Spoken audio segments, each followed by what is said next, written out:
Good evening, Professor. I hope your day, morning, lunch, breakfast, whatever time of day, I hope it's going stupendous for you. I'm going to be diving into the oligopoly structure. First, what is an oligopoly? An oligopoly is a market structure dominated by only a couple big businesses. Second off, the characteristics of an oligopoly. Number one, the barriers to entry are extremely high. It takes a lot of upfront money to get a lot of these businesses up and going, and that's what really is one of the biggest defining factors. Second off would be the interdependence. Since there's only a couple of these businesses in the field, when one makes a decision that causes the others to react in a certain way, usually following them so they can keep their feet on the track. I have some examples of oligopolies. Anheuser-Busch being one of them with the whole beer field. Automobiles is a big one.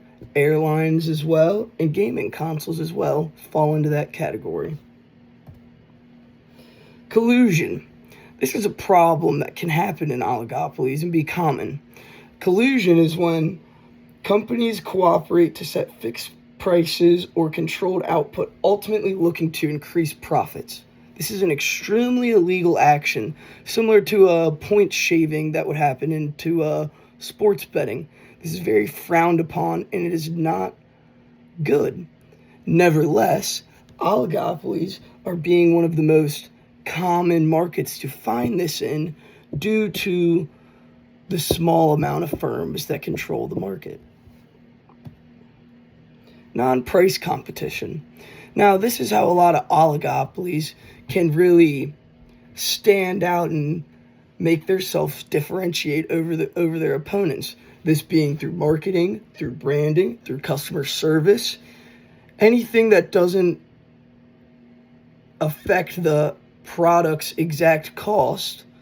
That's what we're looking at in this category. This is something I'm very interested in as marketing, because at the end of the day, if you don't have good marketing, people aren't going to want to buy your product. Or not at the end of the day, but that's how I view it. I think it's a very big part of it.